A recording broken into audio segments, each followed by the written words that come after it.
Ba-da-bum. Ba-da-bum, ba-da-bum. Here again. I hate this inconsistency. But it is what it is. It's life. Today marks an unfortunate anniversary. And the anniversary we're talking about today is the invasion of Ukraine anniversary. That Russia is the main. What up, Fickle? I'm doing fine. It's been quite a weird February. I've been a lot away from home. And even though I like traveling, but it creates so that I can't talk about things that on the road because I can't take all of my gear with me. How you doing, Fico? Now I should be home up until like Tuesday or something like that. So I have more time to talk. Hopefully. Hopefully. Knocking on wood, knocking on wood. So it's an anniversary for the invasion of Ukraine by Russia. Instigated by Russia. Done by Russia. And when I say Russia, I mean Kremlin and Putin. Not the people of Russia. Doing fine, eating pizza and watching stream. I would love some pizza now. But nah, I can't eat too much like junk food because I sit most of the time like throughout the day because I'm working. So if I eat too much like junk food, I would probably gain some weight.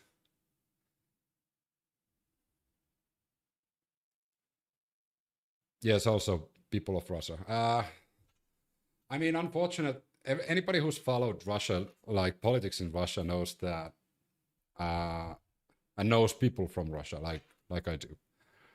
Know that the people there are scared to obey. They are forced to obey by scare tactics, which are really, really violent. If you know. Russia, the Kremlin and the people in power in Russia doesn't take uprisings that well or protesting in general. What up, Melbourne, Australia? Greetings and salutations. And propaganda. Yeah. Like if you think like BBC, CNN, Fox News, if you think those are propaganda, you should really read some like Russian newspapers. It's on a different level, the level of propaganda they have. And if they have independent media, they're gonna find themselves in jail quite fast or vanished. And it's not just like, it's not a stereotype. Like they do take care of their opposition quite fast because they also know from history that one thing a dictatorship fears the most is people having knowledge, people thinking freely. And that's one thing that Russia has a long history with. From time to time, people rise up, think freely, and then revolutions happen. And that's definitely something that Kremlin has learned not to let happen.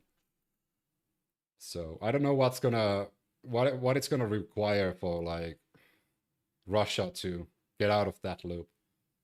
It's probably going to require like a full-blown violent revolution, unfortunately. And I don't want a violent revolution, but unfortunately, like Kremlin and Putin is not going to give up power. They're never going to have a free election, like as long as they have it, as long as they are in power. They're like, it's quite evident. And even when Putin was criticized of staying in power for too long, they let the puppet Medvedev be president for a moment, and Putin was miraculously like the prime minister and actually managing the country. So that's what, if you want to see what a puppet leader looks like, go and see the presidency of Medvedev. Like, he had absolutely no say. Putin handled Russia, even though he gave up the presidency for 4 years. But he was leading the country. Medvedev was only given the title of president. He didn't win the title of president. He was given it.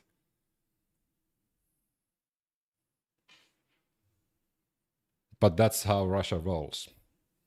And has been rolling since Boris Yeltsin back in the 19. I cannot wait for the State of the Union address.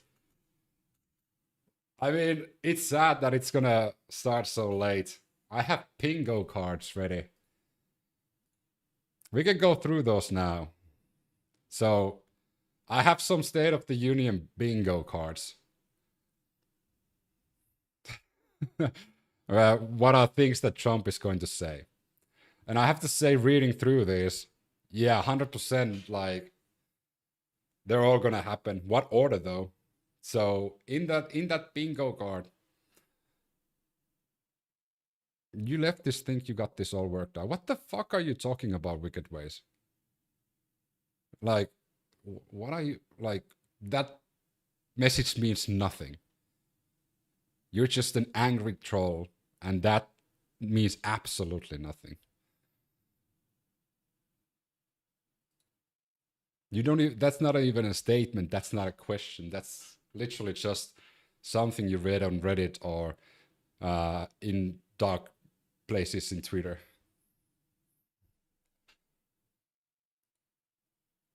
So the bingo card I was talking about looks like this, and I have a second one of these,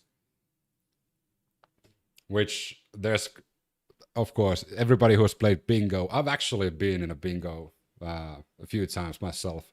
It's quite fun, to be fair. I'll take topics he won't bring up for 1,000, Alex. All right, let's see. What up, Stevie? Can you zoom in a bit? I can, but TikTok is really fast on flagging these if I zoom in too late. So instead, I'm going to read through them. Because TikTok treats these as used content or copied content if I even show pictures. I don't know why. To be frank, I don't want to try that. Oh, we're playing bingo. So, State of the Union bingo. These are claims. Let's see. Of course, the State of the Union is going to be later today, but we have claims like claims 2020 elections were stolen. That's like a gimme. It is definitely going to mention that at least once. Hey, Malsada, thanks for the $1. I wish I had a bingo card. I can post this in my YouTube community and you can go and copy those.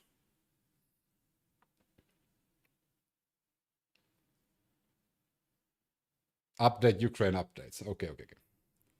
Yeah, definitely I can go to my YouTube community and post this. State of the Union bingo. State of the Union. So we have claims like claims the 2020 elections were stolen, which is definitely going to happen. Trump is not going to have a speech without that. Claims he ended X number of wars. We know Trump likes to lie about the number of wars he's ended. Bashes SCOTUS. That could happen as well. Secretary of State. Says the phrase transgender for everyone. Mentions Nicki Minaj. Hints at refund checks. Mumbles something incoherent. That's kind of a general like idea. Mentions Greenland. Probably is going to mention Greenland. Hints at war with Iran. Of course, that's already a gimme. Calls Melania a movie star. That's a new one, but I'm pretty sure he's going to do that as well. Says the phrase fake news like 70 times. Rambles about China, always. Mentions Joe Biden, which is... Does he mention fraud? Oh, there's claims fraud in California. Claims fraud in California. Pushes for SAFE Act. Lies about the economy. Bashes Canada. Says this is my favorite sentence. Says nobody's ever seen anything like it.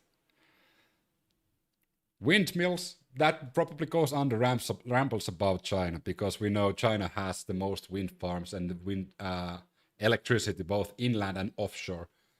So Trump doesn't know that. And Trump's fans don't know that. But China is number one, both using wind energy and also manufacturing windmills. Hey, Madasa, thanks for the early access as well.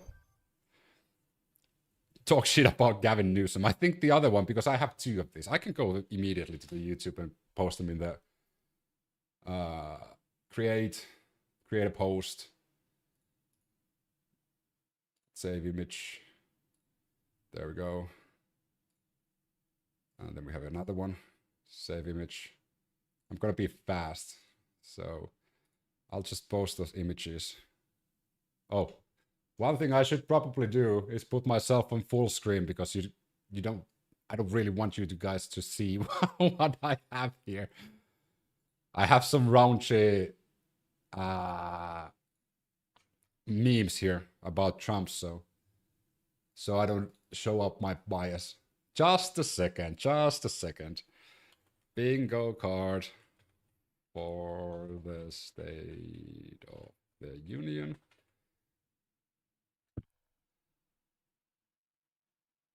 Can I post two images? Yeah, I can post both of them in the same one. Well, that's handy. That's handy. So bingo cards. Tell me how you did in the bingo afterwards.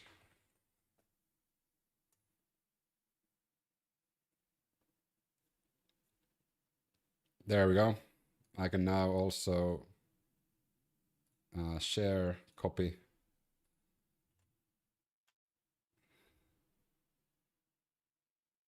I can't post links to my own TikTok. Imagine that. Well, they are on my YouTube channel for anyone to see. Hey, Shadow Trigger, thanks for the follow. There we go. Let's go through them. So, 100% they're gonna...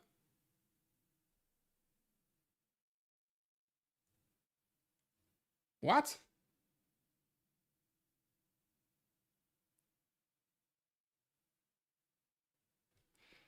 You guys want to see something hilarious? I don't know how to show you guys this, but... Because I just lost my TikTok.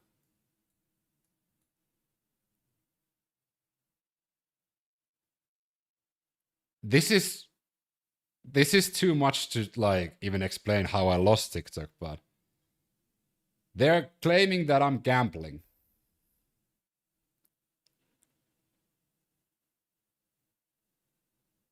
How am I gambling? President Trump tells us that genetic males can get pregnant or menstruate, and of course the leftists hate him for that. I mean, you have a problem there, threshold moment. I have not mentioned any of that, and you're just obsessed with that, so go to the shadow realm. Bingo is gambling. I mean, to be fair, I didn't... The bingo card got us booted from TikTok. Yeah, apparently. I need a screenshot of that, because that's fucking hilarious.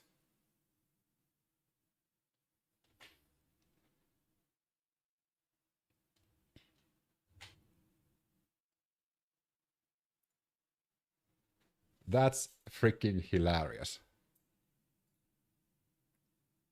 Ah, that's never happened to me.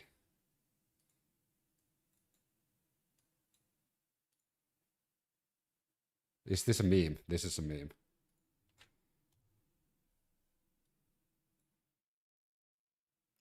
Well, no worries. I'll appeal it. Yeah, I've seen the AI picture.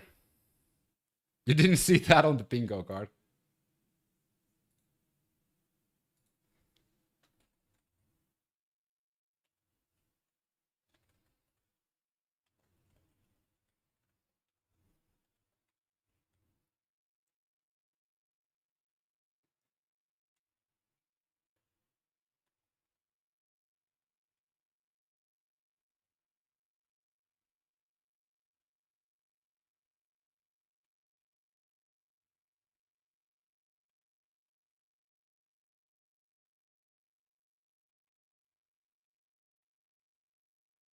Usually I get access back to TikTok fast. All right, so let's go through the bingo cards then until TikTok gets up to speed. It might take a while. Bingo is even played to raise money for little churches, as I played. Yeah, like bingo can be gambling, 100%. But got the bingo card. Perfect. I think, to be fair, I think the blue one, because there's two bingo cards. There's the blue one and there's the pink one. And I think both of them had clear, like, both of them have clear winners. Mentions Russia hoax, 100% that's going to happen. Trump saying frankly, that's going to happen. He says that all the time. Talks about the Dow, probably. Bashes Thomas Massey. I would be surprised if he didn't mention Thomas Massey a single time. Uses the phrase witch hunt. You know what? It was the word bingo in your screen title. Oh my fucking god. TikTok, seriously. Seriously. There's literal porn in TikTok. And I write the text bingo. And I get banned. Aliana, what up? Nice hair. Thanks, Shadow Trigger. But yeah. So there's some zingers in the bingo cards. It's probably gonna be one of the greatest propaganda speeches since 38. So sorry about the reference, but I think that's gonna be one of the best speeches ever made since 38.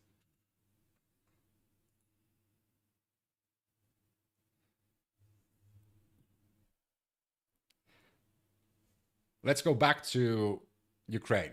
We'll come back to the State of the Union bingo. Like it's an ongoing thing.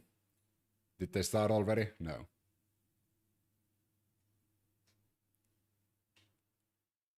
The White House YouTube page has like the greatest hits of Trump going like whole day. So the White House YouTube page has already started this. And it's literally just the greatest hits that what Trump has had. I think it's been going for 3 hours already. And it's gonna go until like the State of the Union starts. Greatest hits of Trump, which is technically just like him lying all the time. Appeal submitted. I wonder if we're gonna get TikTok back. They are reviewing my appeal. But we're not gonna listen to that propaganda yet because there's gonna be more. So, today's the anniversary of the Ukraine invasion. Well, not Ukraine invasion, but Russia's invasion of Ukraine. And the EU leaders as well met today. Trump lives in your minds for free. I mean, if Trump didn't open his mouth or make his interns open his mouth in Truth Social every fucking day, I wouldn't talk about Trump. How are you doing, by the way? I'm doing fine. Because unlike you, everyday patriot, I'm kind of concerned that you have an intern running the Truth Social profile of your president. And you really don't know when the president is actually truth socializing or tweeting or what the hell you call them, truthing, or when it's your president. And considering like your president is ordering, for example, the credit card companies or so, things like that through Truth Social, also you doing it for foreign affairs. It's kind of concerning that there's some mysterious intern there, or multiple interns that are handling it. If Trump doesn't have the capacity to do it himself, maybe he shouldn't do it, you know? Less is sometimes more.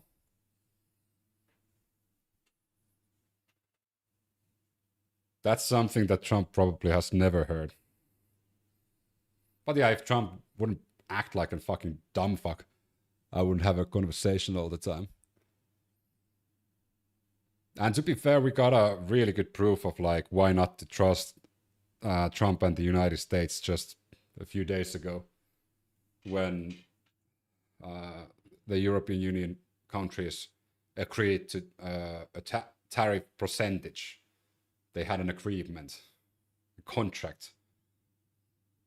And Trump just, out of an emotional tantrum, decided differently. So that's why you really can't trust anything, any agreement, any contract you make with Trump, because he's an emotional wreck and he can just change his mind on a dime. When the Trump presidency is over, I cannot imagine the scandals that will come out. Trump even hinted that he's not going to be in power for that much long. Trump said it himself. But let's concentrate on Ukraine. The one thing that Trump promised to handle in a day, less than a day. And one of the many lies he said. Oh, well, to be fair, not necessarily a lie, even though it was, but it was a fake promise that he made. If we all remember, he promised to end the Ukraine war in one day. And of course, we know everybody who had a half a brain knew that's not going to happen. My heart goes out to Ukraine. Mine too. Like, especially like I think a lot of Finnish people sympathize and empathize with Ukrainians.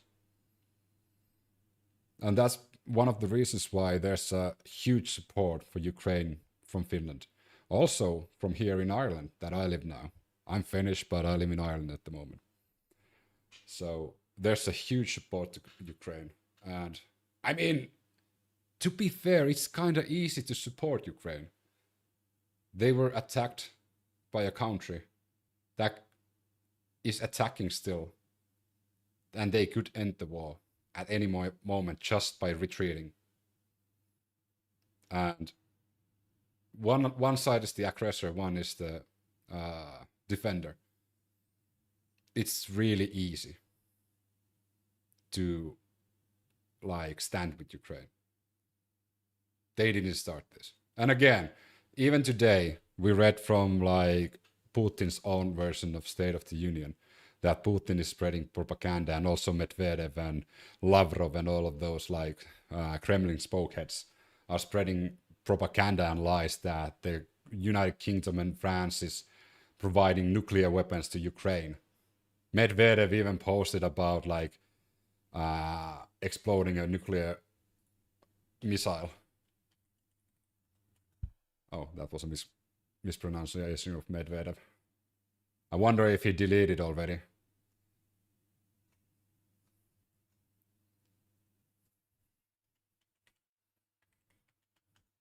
Oh my god, I can't spell today.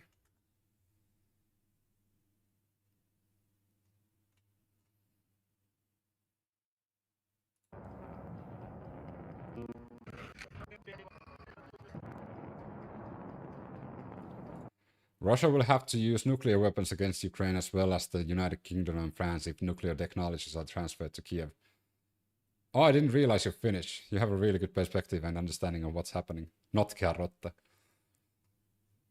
Yeah, like, especially like us Finns, we have seen and monitored Russia throughout our lifetime. Even the young ones. I'm a millennial, so like I was a bit too young to experience the 90s after the Soviet Union fell during Boris Yeltsin's era. So technically, when I started following news, Putin has always been in power. Of course, the history of Russia and also Finland is taught in schools in Finland, so any Finnish person knows the history. This is kind of a cruel thing to say, but we know both sides of the history better than the other side knows their history, you know? Because their history is always a bit of a bastardization of what's really happened. Putin, hard character to work with. God bless our president for trying, all others avoided. Are we talking about Trump? Trump doesn't really try and work with Putin, to be fair. Like, if you think that's happening, you have a really skewed, like, understanding what's happening.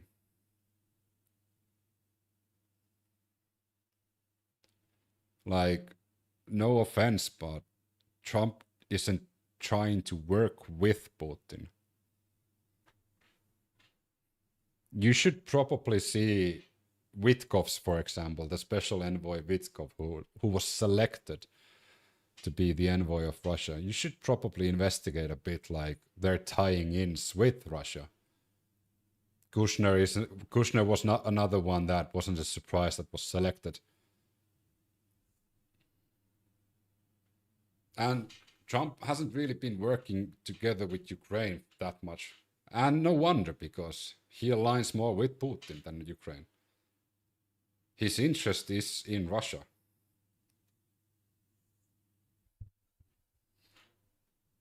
Even though Trump likes to joke about the Russia hoax, but he is aligning everything more with Putin. Everything he's talking about. Good example was the drone strike on the Putin residency. Do you remember who Trump trusted more than intelligence agencies? He trusted Putin's word. He was talking with Putin, and he completely spread Putin's own propaganda words without any fact-checking, without checking in with his own intelligence agency. And we have to remember, United States of America has more money invested in their intelligence agency than probably any other, like combined even. And he didn't even consult them. Without any censorship, without any hesitation, he just spread Putin's propaganda. How much longer can Russia keep this going? I mean, I think the breaking point will be if they run out of young people to send to their deaths, and they need to start sending Kremlin politicians' children and oligarchs' children. I think that is going to be the breaking point when all of a sudden you can see like oligarchs and Kremlin be against the war. But as of now, they are sending their young to die without any proper equipment, without any proper training. At some point, people are going to rise up against. The question is more like, are the people going to break before, or is Ukraine going to break? And that's where the European Union country, like UN, EU, even the United States, even though they're kind of aligning with Russia, this is where providing assistance to Ukraine comes in handy, because it is a war of attrition. It is a war of like, how much time can you buy? Because Russia is losing more still, like military personnel, than Ukraine. And unfortunately, this is the saddest part. It's their young they're losing. They're not going there voluntarily. They are being taken there. There's so much video footage, even from Russia itself, that they don't even have proper equipment for them. They're not providing them like winter gear. They're not providing them with ammunition or guns. And unfortunately, this will have, like Jutta said, this is going to have long-lasting effects, not just for like Ukraine, but Russia especially. It will take decades for the rest of the world to trust Russia ever again. It's the same thing that I said is going to take decades, which is when will the world trust the United States again as not their enemy but their ally? Because what Trump is doing in the United States, alienating their allies, aligning himself with dictators and war criminals and others, corrupt politicians, it's going to take a long time for the world again to trust the United States. Back in World War I, World War II, those men had winter clothes and 3 hot meals. Imagine that, loss of TG. But then again, in World War I, World War II, it was a proper war. It took a while until Russia admitted that this is a war. They called it a special operation for a fucking long time. I have friends in Russia, they have gone to jail for even attempting to protest the war. Some have escaped to the other countries. Yeah, I remember, 100%, that is accurate. And I remember one conversation I had, a person I met through a video game who was Russian descent. And that the week when they tried to run away from Russia was one of the most stressful moments that I had, because the last message was like, tomorrow's going to be the day. And they told me the trip, like what countries they're going to go through to get to Finland. Because Finland is literally a safe haven for people who want to escape Russia. And we don't have anything against Russian people. Of course, they're going to do thorough background checks and everything. But that week when I didn't hear back from him was kind of stressful. And finally I heard back that they got to Lahti, which was good news. Why Lahti? Out of all the fucking places, I don't know. Maybe they heard something good about Lahti, but anybody who's from Finland knows that. No offense to anybody from Lahti, but it's a fucking shithole. Yeah, I wouldn't go there. I wouldn't go there.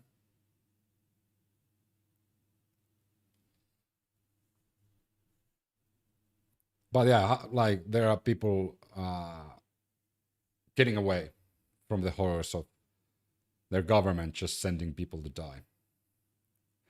And there are multiple Twitter accounts and TikTok accounts and everybody just repeating Kremlin Putin propaganda about nuclear weapons. Well, to be fair, if Ukraine had nuclear weapons, Russia wouldn't have invaded them. Because those superpowers who have nuclear weapons usually avoid countries that have nuclear weapons. You know? If you think I'm making this up, just look through the history, countries that have been invaded by superpowers. And how many nuclear weapons they had. Maybe we should open our borders again and let all the Russians in. Would that be a good idea?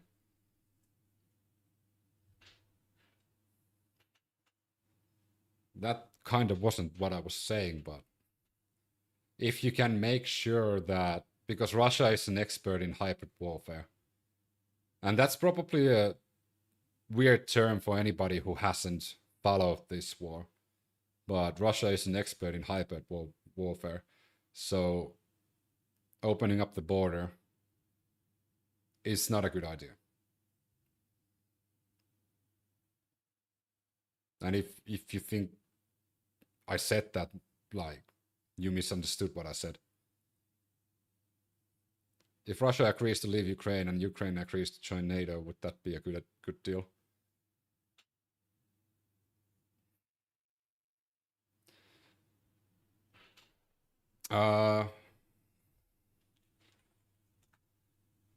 If we take Ukraine,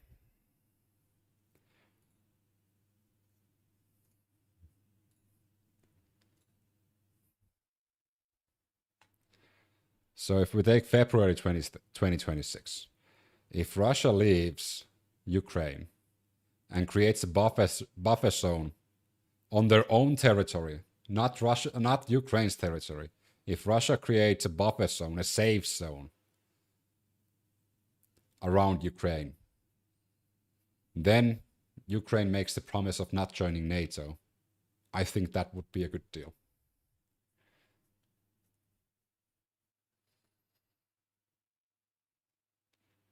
There was at one point a talk about a buffer zone, but that buffer zone would be on the territory of Ukraine. No, no, no, no. There is again an aggressor here and an oppressed one. And the buffer zone should be put on the aggressor's side of the border. They started this. They are keeping this going. They are causing all the death. It is just a matter of time before Russia tries again. That is unfortunately true. As long as they have Putin and the current Kremlin in power, it's just going to be a matter of time.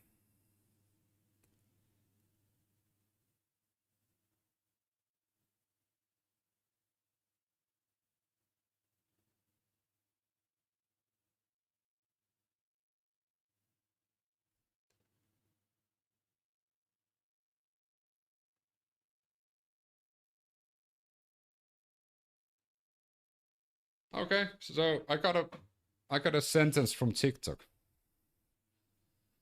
And they didn't accept my appeal. So next time I'm going to be live on TikTok is going to be February 27th. Well, that went fucking well. No worries. No worries. Who needs TikTok? It's owned by Larry Ellison anyway. So if you're suppressing anything bad said about the US government or Epstein or the Israeli government, you're you don't really care about free speech anyway. And those who don't know who Larry Ellison is, yeah. Can't say I'm a huge fan of Larry Ellison. But then again, not a huge surprise that he was selected to be the new supreme leader of what is free speech in TikTok. I think that's his title or something like that.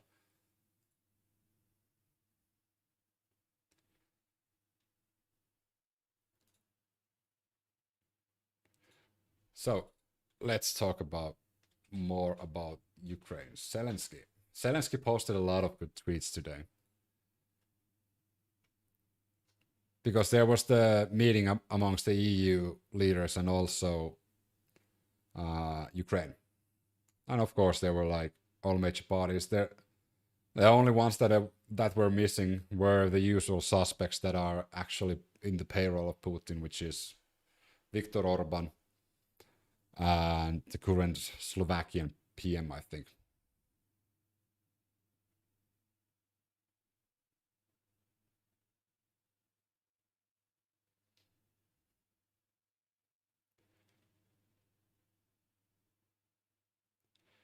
This all goes back to the Second World War when Ukraine being liberated from Russia by the Nazis. Then now, as it wants to join NATO, Russia, just like the US, doesn't want it to be because of the resources.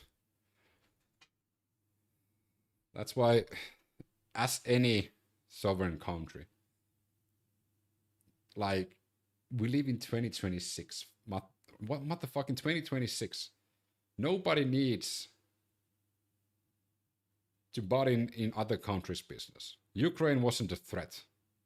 They were doing business with Russia.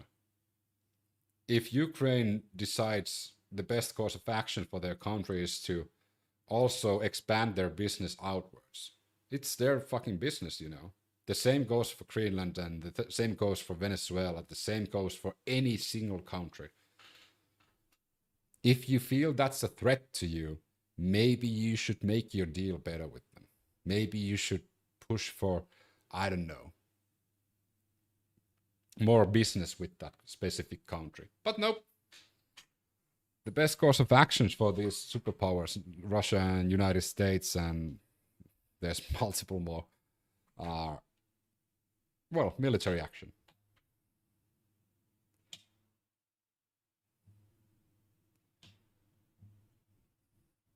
Is there any hopes Ukraine can get Crimea back? I don't think so. The question is not, do I want it or hope it? I do hope and I do want Ukraine getting Crimea back. But realistically, if Trump gets his way, Ukraine is not going to get anything back.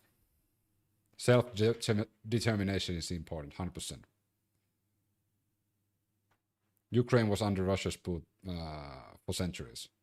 Yeah. So once they got their independence, just like Finns. That's why us Finns feel so strongly towards Ukraine. Because we were under the boot of both Russia and Sweden for centuries.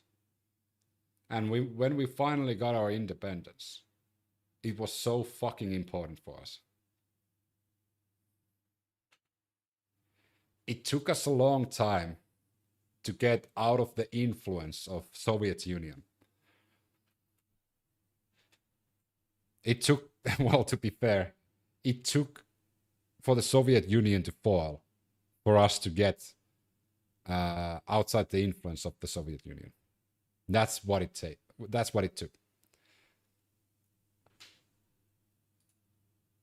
But our politicians throughout the what would I say, 50s all the way up until 90s were just like Soviet Union bootlickers, majority of them. No, they were just getting paid. There was a lot of people in our government back in like throughout 50s to the 90s that actually thought that we should join Soviet Union. There were a lot of them. Because they were descendants of like former redcoats and, well, Reds who were funded by the Russians back then. So there's a lot of like history, both like country history and also amongst the people of Finland with the Russians. So there was a lot, like the Russia's, not Russia, but Soviet Union influenced our politics a lot.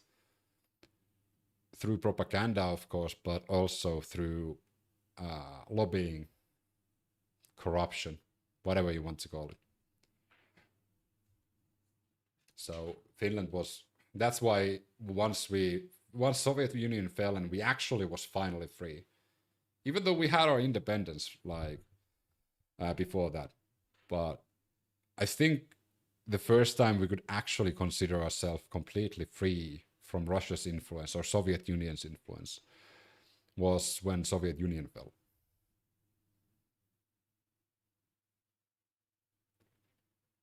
You could literally cosplay as Ozzy and people in the streets would probably give money and ask for pictures. I've heard that so many times. And I do agree. I should try. Is our Ozzy counter broken? No, Ozzy counter worked. Ozzy just had a bit of a delay. 19 times somebody has mentioned Ozzy. That I looked like Ozzy. It's not that much. Although we don't count the TikTok ones. In TikTok it's a bit higher. So EU had a vote. This is from the UN, right? The General Assembly adopted a resolution in support of lasting peace with clear calls of full ceasefire and return of our people.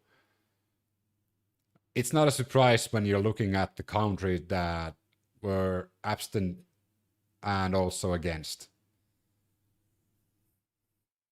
Now I don't feel as original. No, your idea was actually really good, like going to the streets and ask for people asking pictures. I think that's still a unique suggestion.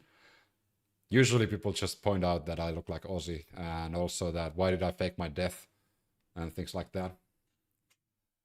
But if you look at the UN Assembly and who voted against, like Belarus, Russia, Iran, Cuba, well, yeah, that really makes sense though. Sudan, And then you see who didn't vote at all, like United States. And let's see, where are the axes of power? I'm sorry, Port of Peace.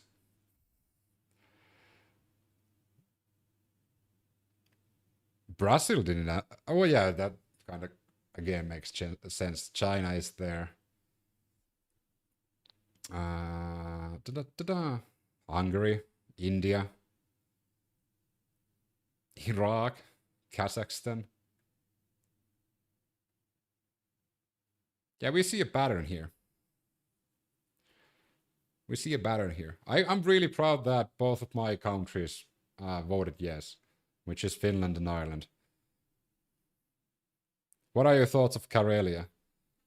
Karelia can stay on Russia's side. I think that kind of goes in line with a lot of Finnish people. Because Russia hasn't really taken care of it, so it would be a bit too big of a burden for the Finnish economy at the moment. And Karelia wants to be independent as well.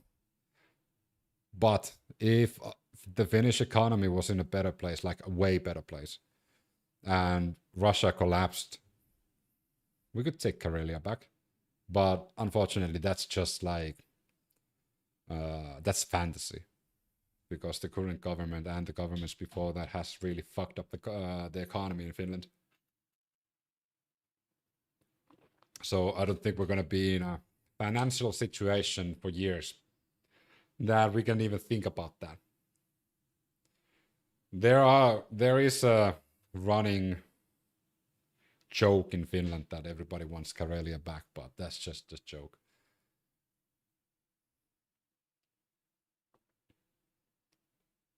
I think because like their heritage and their like history over exceeds Finland's history.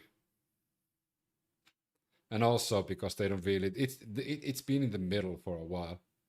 Like, they don't really think they belong in Russia, and they don't really think they belong in Finland. They have their own culture. It's kind of like the Sami people in Lapland, and also it's kind of like what do you call them? The Ålanders in Åland.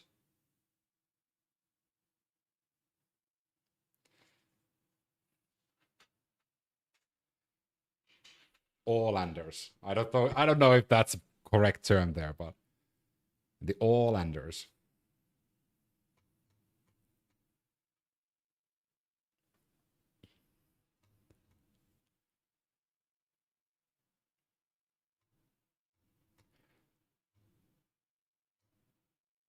But as of now, like the Ukraine situation is kind of sad because they're in a constant like survival, and they're not getting the proper support that they actually need, which is to push back on Russia. Should Ukraine be allowed to join EU? I think that's something that shouldn't even be a question. Like, why not?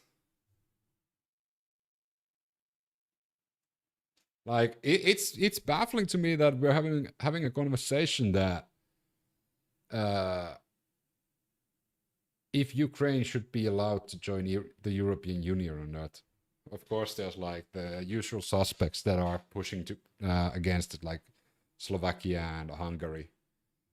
But like, I mean, if they want to join, by all means, go for it. If Russia takes Ukraine, what's stopping China taking Taiwan and USA taking over Greenland? Yeah, that is true. Unfortunate, that is like the grim reality that we live in. Sovereign countries should decide themselves now. Yeah, but unfortunately, EU, just like with NATO, requires so much approval. To join EU, Ukraine's economy would have to improve huge first. And it can't while at war. That is true. That is true.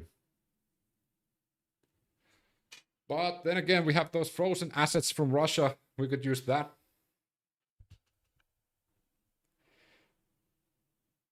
We have a huge influx of frozen assets from Russia. What better to use them on than Ukraine's economy?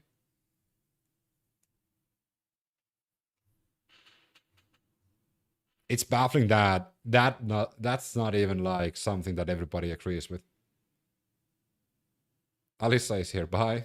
Okay. Bye. Here we go. Earlier, Russia's Foreign Intelligence Service, the SVR, has accused Britain and France of preparing to arm Kiev with nuclear bomb. A claim made without providing any evidence and repeated throughout the day by further Russian officials, not just officials, but propaganda, social media influencers, and also the US politicians, despite strong denials from Kiev and London.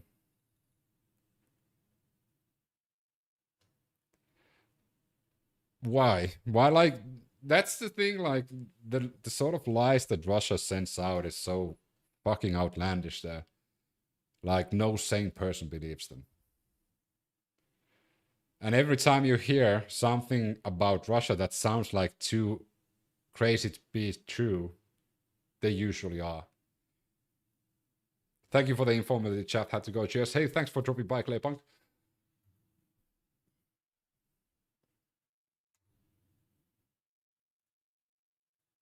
All right, let's jump into Mexico. As we know, Mexico had a bit of a war zone because they decided to kill drug lord El Mencho. And it's not the best timing for that, but then again, when it's going to be a good timing to kill a drug lord.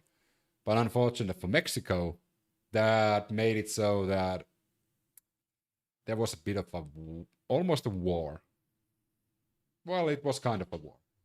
But now, the president of Mexico says that, hey, in the moment that everybody's dying and it's really unsafe to come to Mexico, you can still come and watch football in Mexico. It's completely safe.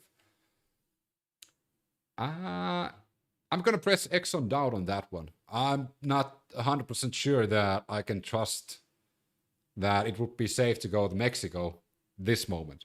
Maybe in the summer, could be. At this moment, nope. I would stay the fuck away from Mexico for a while. So, this World Cup is doomed. Like, you can't go to the United States, you can't go to Mexico. Have you listened to the phone call between El Mencho and the police chief? Do we have that somewhere?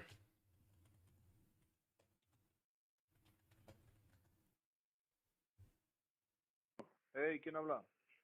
Mira bien, hijo de tu puta madre. Soy Mencho, güey. Relaja tu puta gente a la verga. Soy Mencho, güey.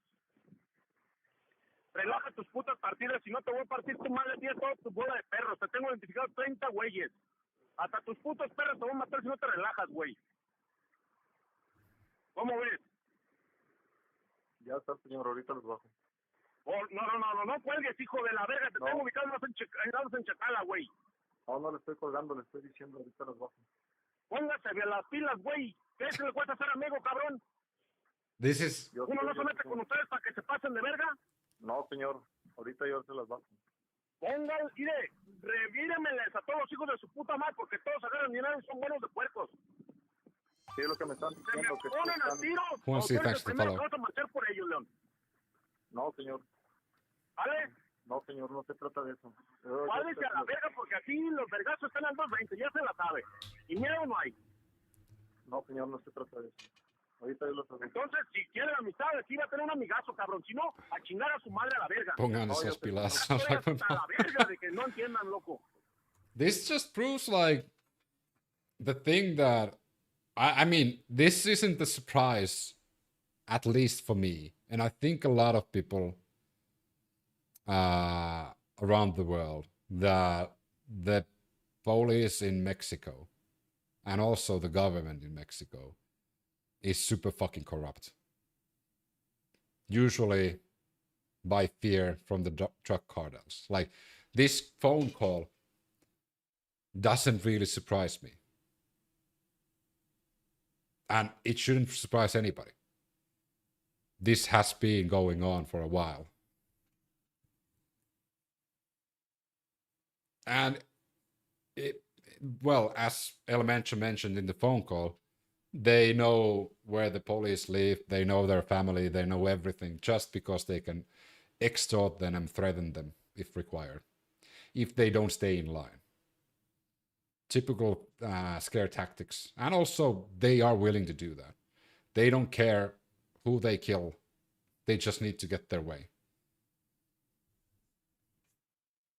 Kind of a chilling phone call, to be fair. Señor, usted me conoce, usted sabe que yo soy capitán. Pues por eso me extraña, cabrón. Yo te entiendo, güey, pero pues no mames, yo sé que tienes gente y la familia y la chingada. Verga, póngase las putas pilas. Yo lo sé, señor. No quiero que me apagues este puto teléfono. Después te voy a marcar, güey. A ver si no se relajaron a la verga, ¿eh? No, ahorita le voy a marcar. A todos en general, güey. Relájenmelos a la verga. Por favor. Ahorita le voy a marcar de otro número a este número que me está marcando. No, este ya no le vuelvas a marcar. Yo le marco cuando yo pueda. Ándale, pues. Pero no me lo apague porque lo voy a entender como negatividad. No, señor. World Cup should not be in Mexico. Well, to be fair, the only place that is really now, because they're held in 3 countries.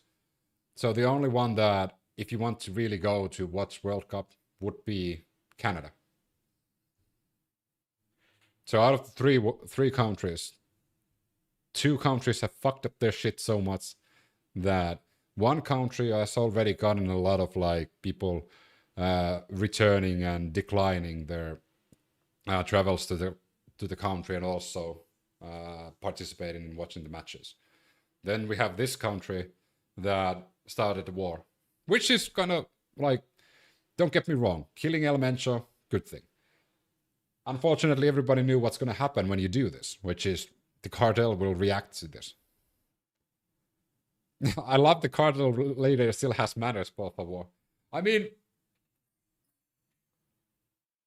I think that, like, I do appreciate when a ruthless killer has manners as well. No, like, I think it's just a cultural thing to say, like, por favor. Correct me, Erika, if I'm wrong. Like, that's just something I've heard quite a few times when I've listened to, like, phone calls and watching documentaries about cartels and such. They do, like, they're really open with their threats. They tell you really specifically what they're gonna do to your family. And then they say, like, please, or thank you, or... That goes to also the Colombian cartels and... oh my god, was it from Nicaragua, that one cartel documentary that I watched? But yeah, in Finland you don't find that. They don't say please or thank you or anything. Hi bro, how are you? I'm doing fine, Aishing. How are you doing? How are you doing? It's been a while. But if you want to watch the World Cup, I recommend going to Canada. That sounds like the best place to go now. Mexico's President Claudia Sheinbaum has said that there is no risk for visitors coming to FIFA World Cup games scheduled to be held in the country after the death of top cartel boss triggered a wave of retaliatory violence from gunmen who blocked roads and attacked security forces across the country. Yeah, I wouldn't say that there's no risk. I wouldn't say no risk. That's a bit of a stretch.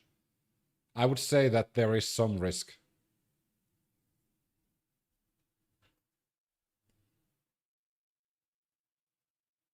By Monday, the violence had largely ebbed, but local media reported episodes of violence in several rural of Jalisco province over the night of Monday. Well, we still have 3 months to go to June, 4 months. So maybe they calm down by then.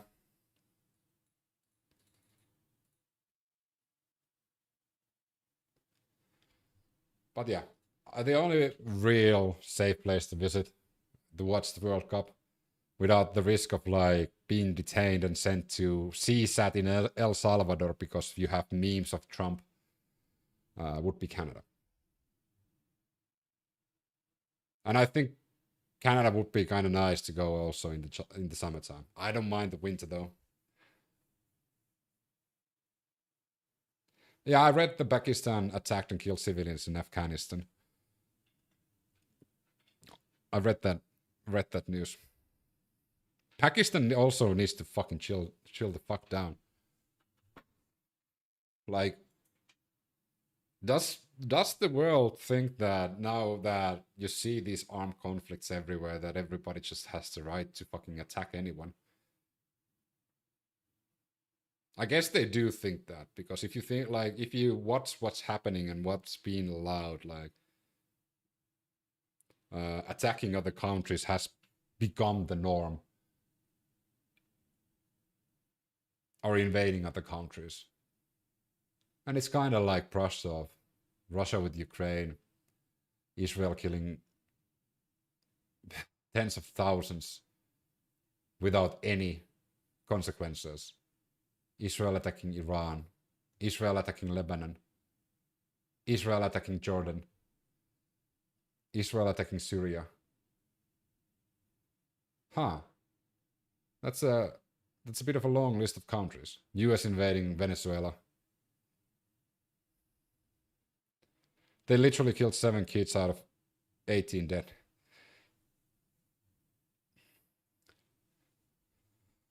But Aishin, listen, I hope you don't take this the wrong way, but I'm gonna now use the Israeli defense on that. So you say they killed 7 kids out of the 18 dead. Maybe the Afghanistan used them as human shields, so the Pakistan might justify that like that. I don't think that. I want to make this clear. I don't think that. But if the Pakistani leader and military used the Israeli defense, they would just say that, hey, those 7 kids out of the 18 and also the rest of the 11, they were human shields and they are justified. See how stupid that sounds like? That sounds so fucking dumb. But definitely, like, whenever there's like kids involved in killings, not a huge fan.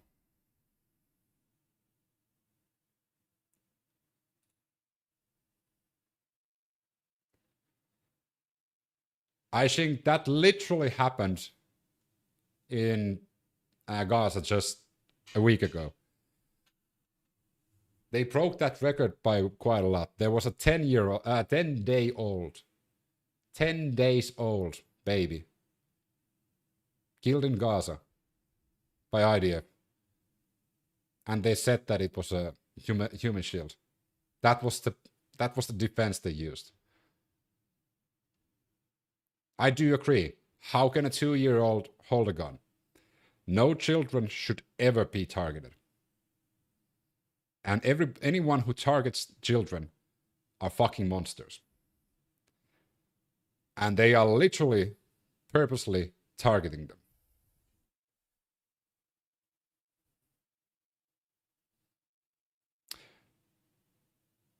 In that 24-hour span that I made a video also about, all of those were also kids and women in Gaza.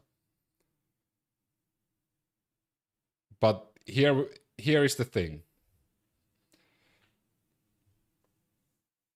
I am condemning the Pakistani military killing children and women, as I am condemning the IDF killing Palestinian women and children. Thoughts on Iran and Cuba? I hope the people of Iran get through the revolution and change the regime as they please. I don't want foreign countries meddling there.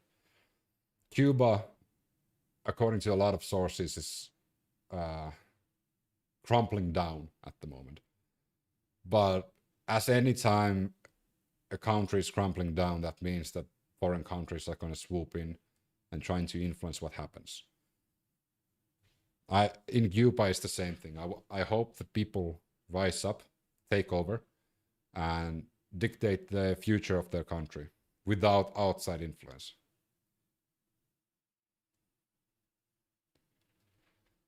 When India attacked Pakistan in May 2025, 0 civilians. And that's how it should be. We're talking about like modern military forces. Whether it's India, whether it's the United States, whether it's Israel. We're talking about modern military forces that has the capability to be precise. But then there are militaries and countries that don't value human life the same.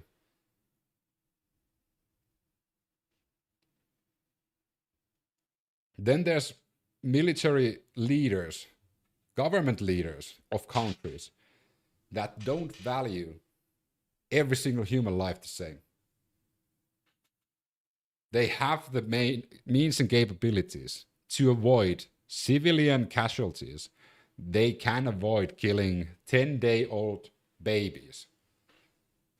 But they choose not to, because they don't give a fuck. USA support Pakistan to do its dirty work.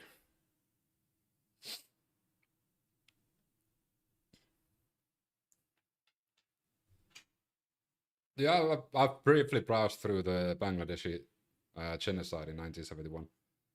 You're talking about the Hindi genocide, right? I think that was the Hindi genocide in Bangladesh.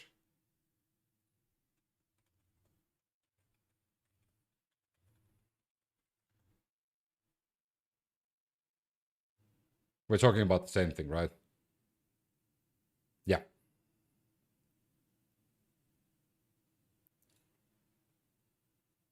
Oh yeah. We're talking about the same thing.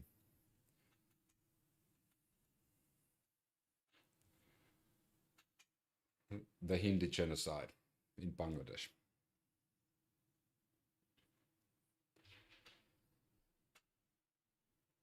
But that's why, for example, when Pakistani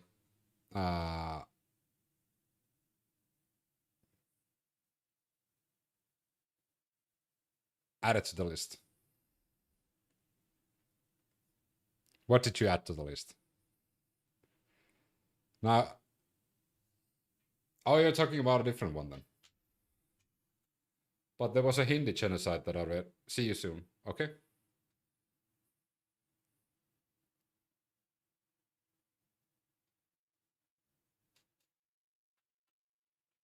But that also happened in the 1970s. Like there was a genocide of Hindi religious people in Bangladesh. I'm pretty sure we're talking about the same thing, but a different part of the conflict.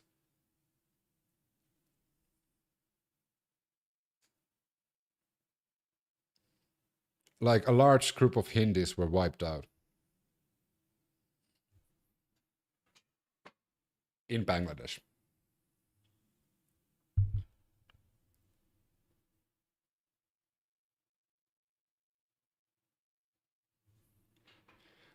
It might be that the piece that I was reading was just specifying it into Hindus, but this is why I always stress the importance of like using different sources. Because now that I used only one source, it might not be the correct one.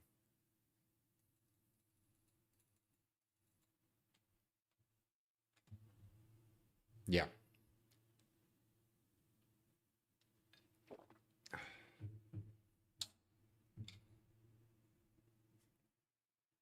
Destroyed a house of 23 members of his family. Only 5 had survived the attack. Local Taliban spokesperson Syed Taib Hamd said that 18 members of the family had been killed. No deaths have been reported so far in the other areas hit. A guest house and a religious school were targeted in the Permal and Urgun districts of Paktika. Okay, that's gonna be a hard one to pronounce. Paktika. Pakistani Ministry of Information and Broadcasting said it has carried out intelligence-based selected targeting of 7 terrorist camps and hideouts. Read this. Pakistan Ministry of Information and Broadcasting said, this is literally what the Israeli government says every time they kill civilians.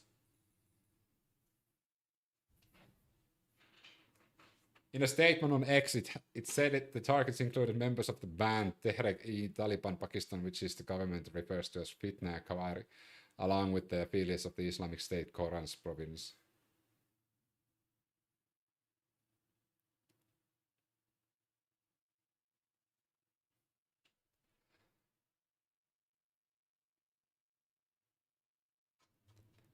BBC was kind of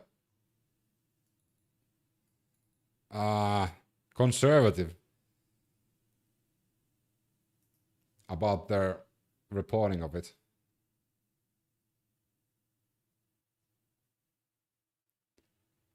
Didn't really like go into detail of the victims themselves.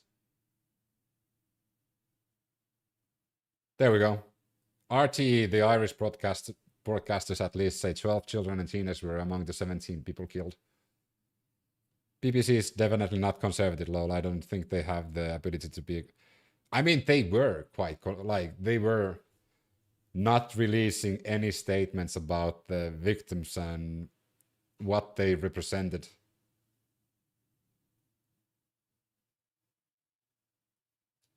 Only in a vague way that there was including women and children.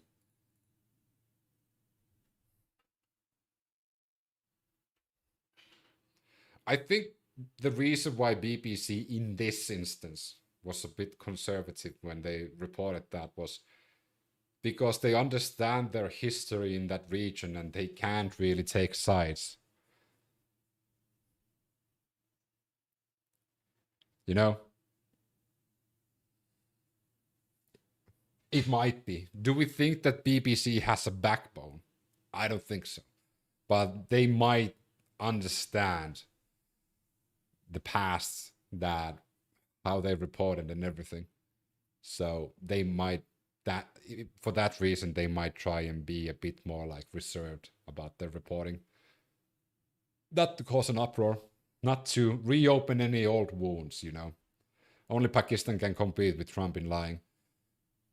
I mean, Trump said that he ended a nuclear war between Pakistan and India, which, to be fair, never was even going to happen. He also said that he saved millions of people, which also never happened. But then again, like, he can just make shit up and people believe that. It's Trump after all. But devastating, like, I do agree.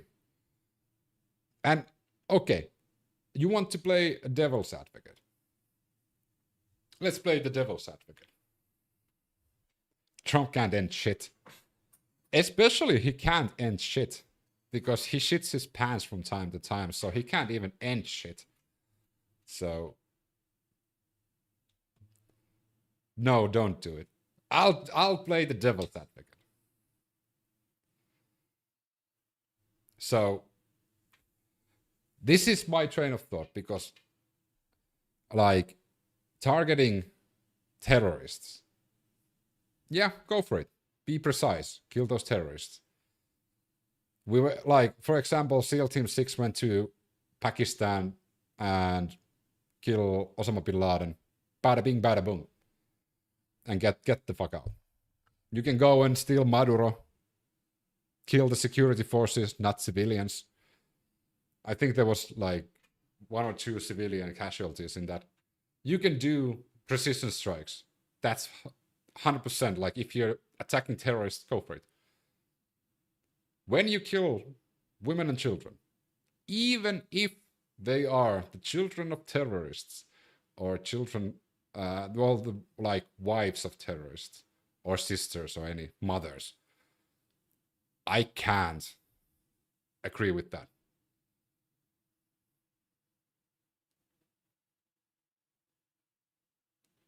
We care not what Europeans think.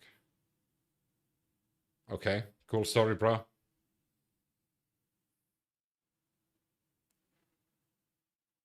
Obama was such a jerk for killing so many civilians. I do agree. Ozzy Osbourne, yes. I do agree with that. Obama's treatment also putting immigrants and refugees in the United States in cages was kind of It was inhumane. What's your point there? You try to catch me by saying that Obama was a jerk for killing so many civilians. I 100% agree. Like, what's your point there?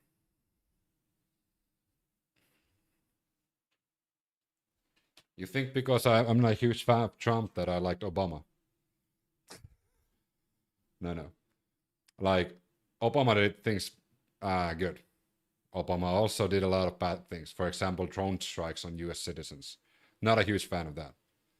Especially I think the kid was 16 that was killed by a drone strike by Obama. Well, Obama's admin. Not a huge fan of that.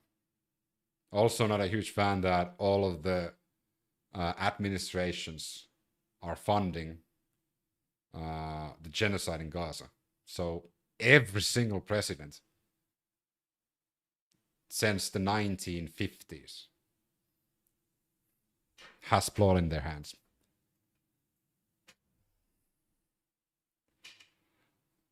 Some presidents more than others. Some presidents have more blood on their hands than others. Funny thing, I just got banned today from TikTok for having the term bingo in my live view. Apparently that's gambling for having the text bingo, even though it was literally about the State of the Union. But Larry Ellison, the new headmaster of TikTok on the US side, is one of the largest donors of the IDF.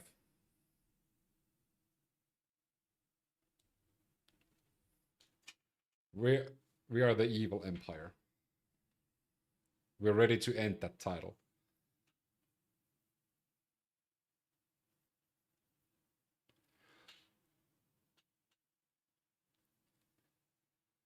But yeah, Larry Ellison is also one of the biggest individual donors for IDF.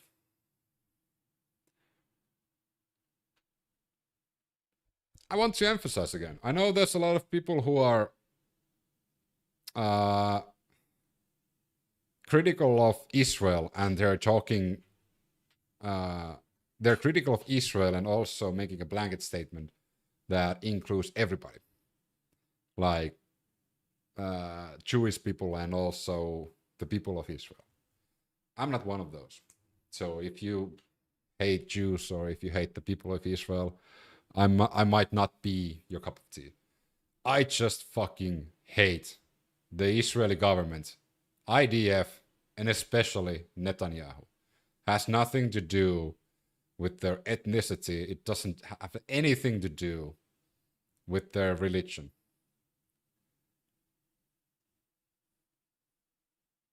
But the deep state has a long reach and plenty of strength to fight. That is true, Josh Brooks. That's why in the last stream, I talked about the only way the US politics will heal is a clean slate. But unfortunately, there's a lot of powerful people and there's a lot of money involved. And unfortunately, a lot of people are buying into the bullshit that they don't have power to change anything. But that's the only way you really get change is like, you know, no lifetime politicians. You kick out all the current ones and the next one are going to be complete fresh ones, and they don't have any lobbyists behind them. They don't have, like, you make corruption punishable by death and lobbying punishable by death.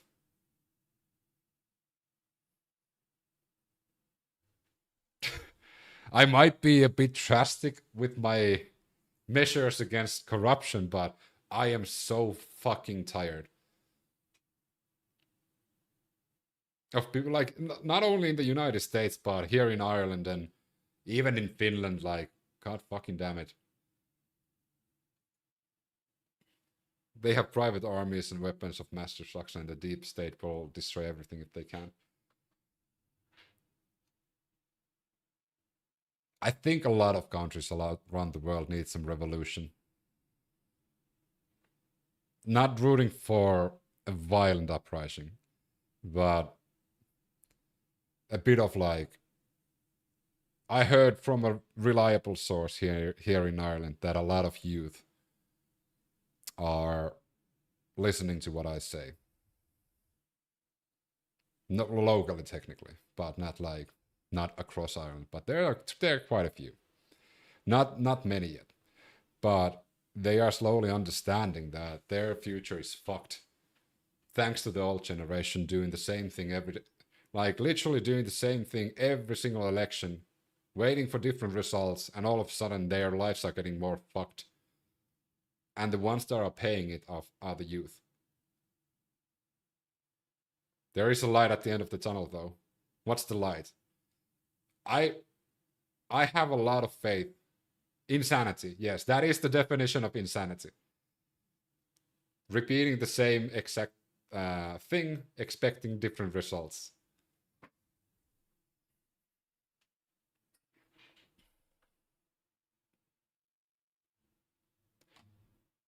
You think God is at the end of the tunnel? No. I think the light at the end of the tunnel is actually the youth. If they get there. If they get there. It's either nuclear Armageddon or the youth. I hope it's the youth and not nuclear Armageddon. Although I have played all Fallout games 1, 2, 3, 4, and New Vegas. I haven't played Fallout 76.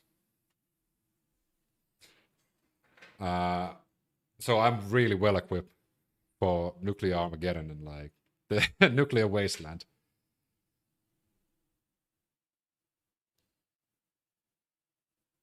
Well, you know the saying, doing the same things over again, expecting different results is a form of insanity. I had a conversation with a local about elections. It was a casual chat, you know, because they brought it up. Of course, once they understood I wasn't Irish, they were talking about like the last time I went to the office.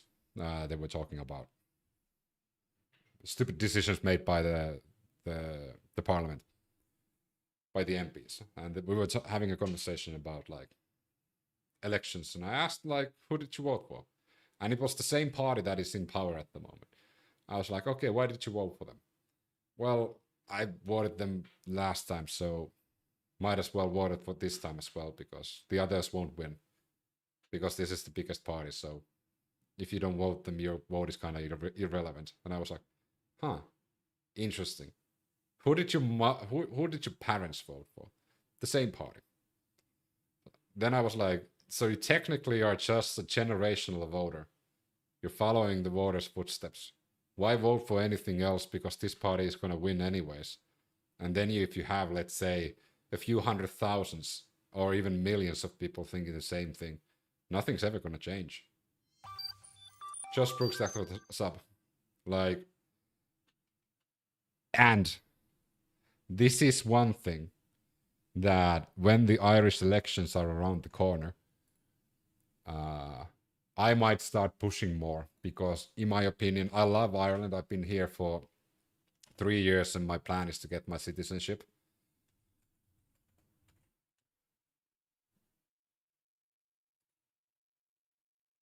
So why is there a leap year? No.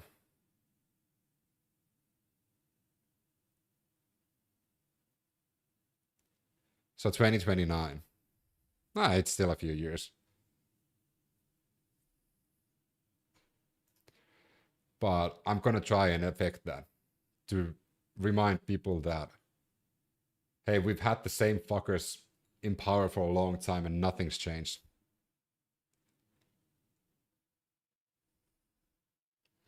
Vote for Connor.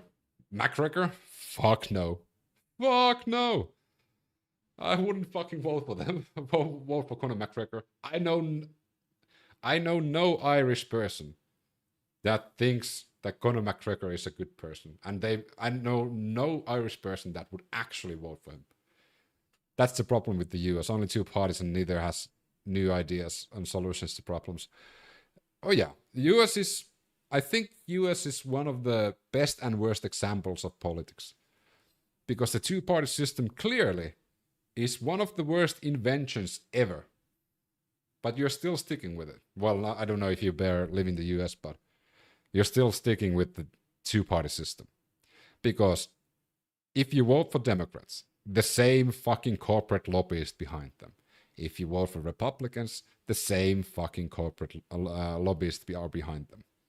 The same people go to power. They promise you everything during the campaigning. They deliver absolutely nothing. They wouldn't let a third party win. I mean, exactly. They have independence. But last time independent won an election was fucking Jesse Ventura. Jesse fucking Ventura. Jesse the Body Ventura. Which, to be fair, Jesse Ventura he's a character.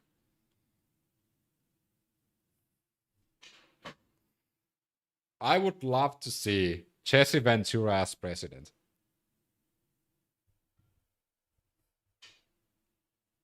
I would love if Jesse Ventura returned to the days of like conspiracy theories. Remember the TV series he had? He was cool in Predator. I don't have time. I don't have time to bleed. What happened to Jesse? Jesse is still around. But Jesse lives outside of the continental United States. That's what he says all the time. I live off the grid outside the continental United States. I live in the Baja. Yet there is no difference between the two parties in the US. It's simply a cosmetic difference. Jesse lives in Mexico, yes. With his dogs. He doesn't even own social media. He doesn't even own a TV. He doesn't own a smartphone. He gets his news from local people. This is literally Jesse Ventura. I would love Jesse to be the president. I want to see RFK and Tulsi on a Democratic ticket next election. I can give you a fucking good reason why Tulsi wouldn't be voted by any smart person. And the reason is actually the topic that we've had discussion earlier today, which is Tulsi Gabbard's relations with Kremlin and Russia. RFK, you think RFK would run as a Democrat, even though he's been a lifelong Democrat, right? We never meant to have political parties in America. I mean, you should have. Unless you have direct democracy. Like, I would be all for that as well.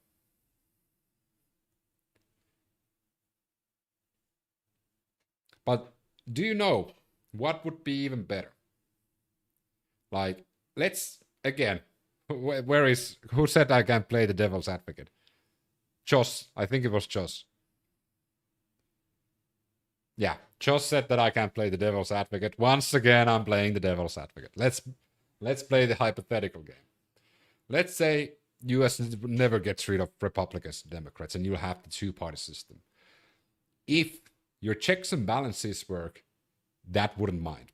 So, in order to get those checks and balances in order, the President of the United States shouldn't be from either party.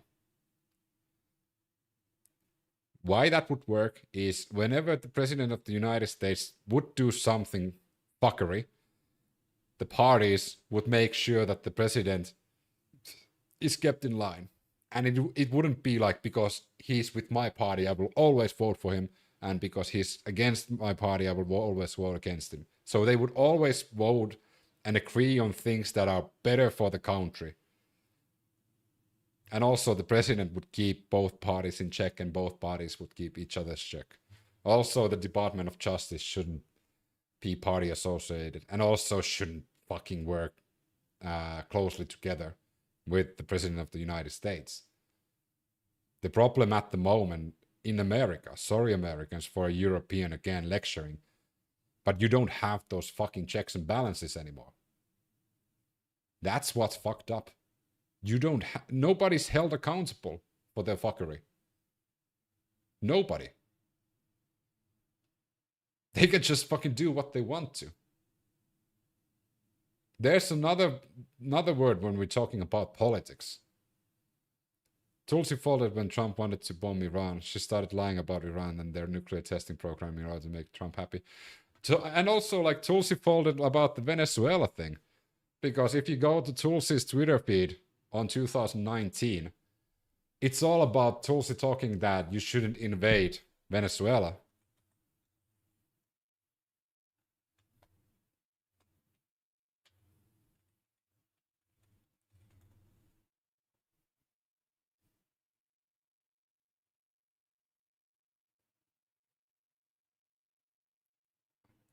Tulsi Gabbard in May 13, 2019. Throughout history, every time the US topples a foreign country's dictator government, the outcome has been disastrous.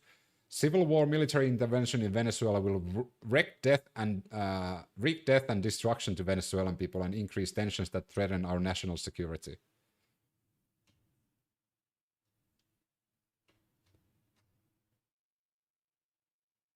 History of military intervention. This is Tulsi Gabbard around the world, which has brought suffering to millions of people. It's bankrupted our country, dishonored our troops, and it's undermined our national security. We must end this policy now before we get into yet another military conflict, this time in Venezuela. Now, the media is supposed to help keep them in check. Unfortunately, one of the best tactics usually used by dictators and fascists is like attacking the media and discrediting them.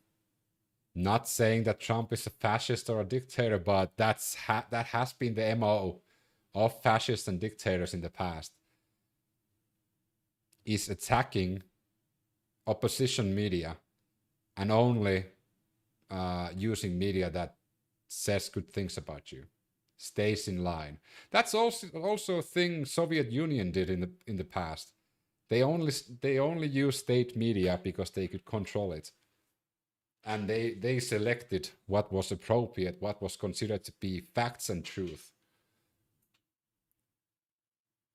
So, like, even the media can't keep them in check because, like, they are constantly being barraged by lawsuits and, like, threats of, like, FCC canceling TV shows or communists aren't people. I mean, apparently they are doing something. They did something well because Trump is copying a lot of their like things they're doing. Not saying that I agree with like that statement,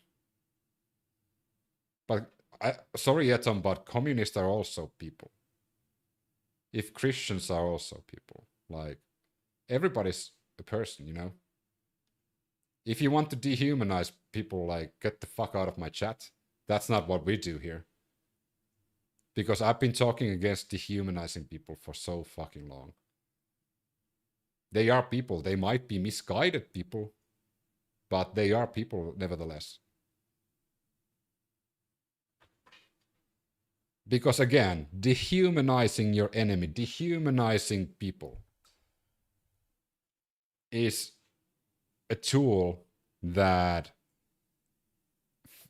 dictators, fascists, people who have evil intentions have used many times to justify acts of evil, genocide. Like, this is no worries at some, like, no, that extreme, my bad, no. But this is why it's such a thorn in my chat usually, is because there's a lot of people who wants to dehumanize, like, MAGA or Trump voters, or dehumanize communists, the left wing, or dehumanize Palestinians, or dehumanize Jews, or like, don't do that. We can call them idiots. That's not dehumanizing them. That's kind of like just saying that they're human still, but they're fucking idiots, you know? But if we're calling them not human, or if I had a chatter once in TikTok that called MAGA people like subhuman. No, we don't do that. That would be hypocritical of me to dehumanize other groups of people. Yeah. For the record, if we're talking about literal sense, everyone is a person. If people, I don't. Yeah. 100%.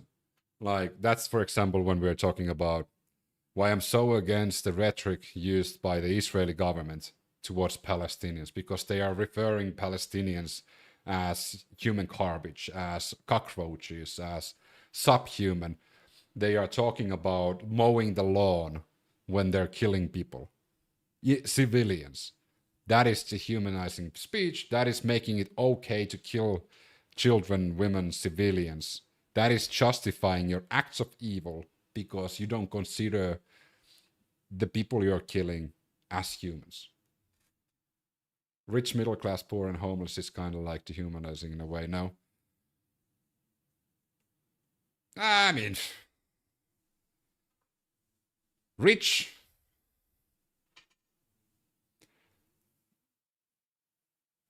homeless,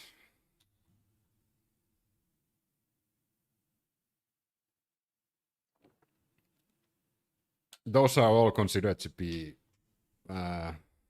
classes or subsections of human behavior or being a human, you know. But when you're saying you're subhuman or you're an animal or cockroach or something like that. Now, I mean, being homeless is technically not a choice. Or sometimes being poor, majority of the times being poor is also not a choice. You can also born into poverty. Case in point, I didn't when I was a child. I didn't decide to be poor. My parents were poor. I didn't choose that. It took me a while to get out of that. But like when we're talking about dehumanizing, it's literally just like referring humans to something that isn't human.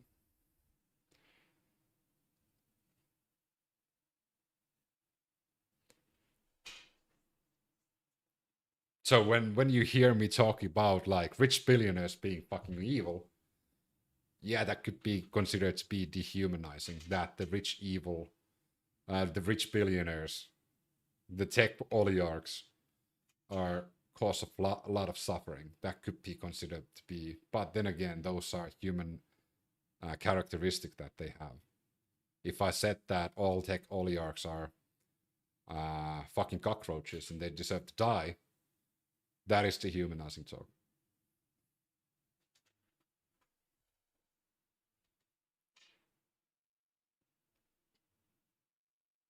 So when, for example, Trump talked about Somalis in a dehumanizing way, referring them as animals, that's a dog whistle for your supporters, saying that it's okay to think and treat differently. And some even might take action. You can just say that, like, you don't agree with this group of people, or this group of people is doing this and this without using the rhetoric. You know?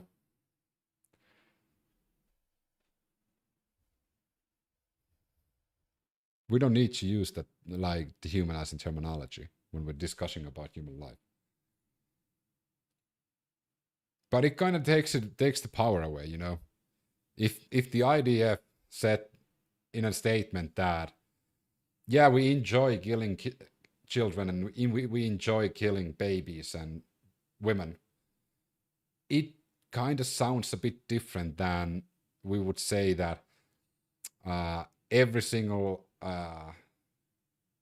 animal or subhuman Gaza deserves to die, you know?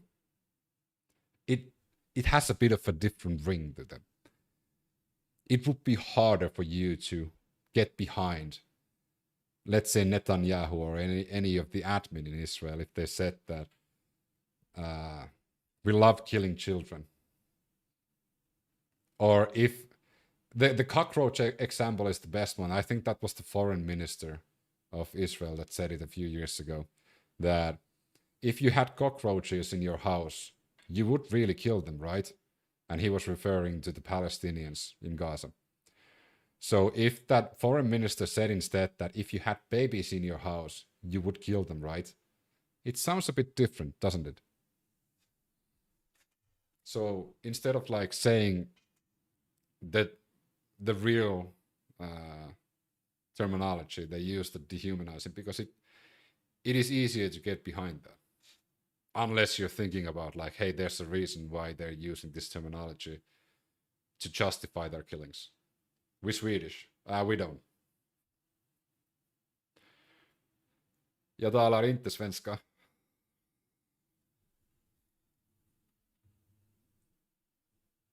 Hur mår du? But I'm not Swedish though.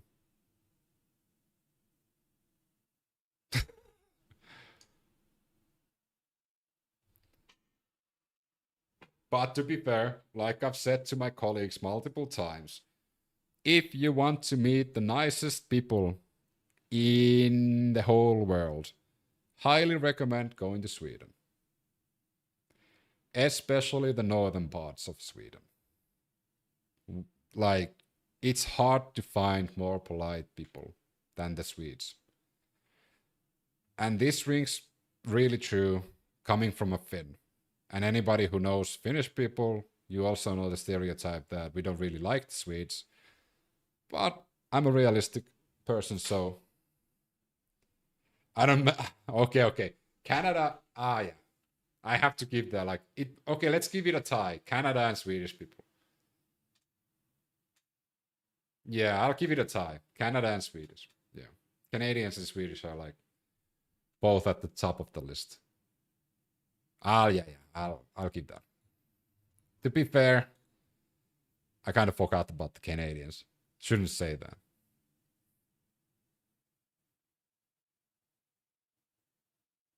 You at least get to claim him. But you have In Flames. You have Hammerfall. You have really good heavy metal bands. But we do have him. That's true. But you have In Flames. God damn, that's a good heavy metal band. You also have Meshuggah.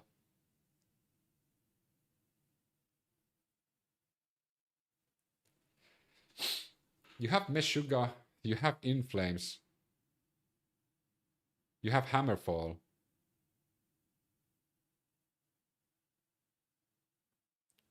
Him is hugely making a comeback at the moment, internationally among young people. Okay, apparently it's time for us millennials to rise up because him was a big thing when I was a young person, like in my teenage years. So, Sabaton, yeah, true. True. But we do have Nightwish. And we do have Stratovarius. And Children of Bodom. And we also have Hanoi Rocks. So, yeah, I think it's like kind of tied. But Norway has one thing that us Finns and Swedes don't have, which is the Norwegian burning the church metal. The really, really dark death metal.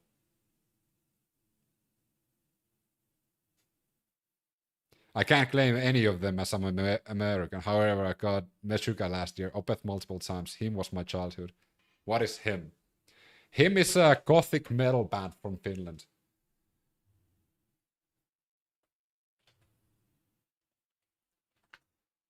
So, him is a gothic metal band.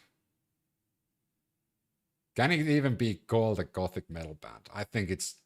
What the hell does Wikipedia say it is? Goth rock. Okay, so gothic metal, goth rock, alternative rock.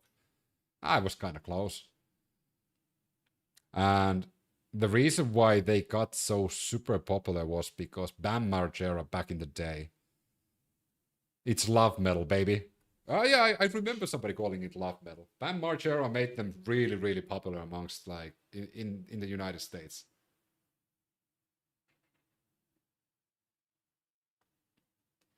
Join Me, Gone with the Sin, Right Here in My Arms, Wings of a Butterfly. There's a lot of bangers in him's catalog. And then there's him, like Ville Valo, and especially made a lot of like good covers.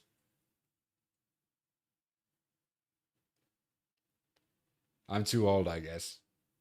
I don't think you are. I'm turning 37, so if you're around my age or older, you should know them. Or like listening to like it's really good music though. One of the harder crimes had it so badly when I was young. I had the skateboard.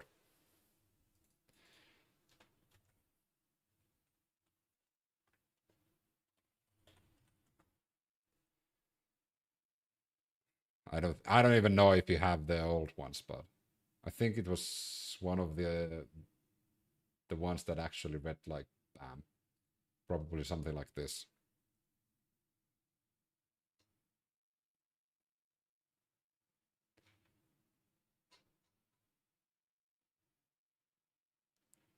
Almost twice your age. My last concert was The Who. I mean, that's not a bad band. I mean, that's not a bad band to go watch live. I hope it was back in the day and you were high on acid.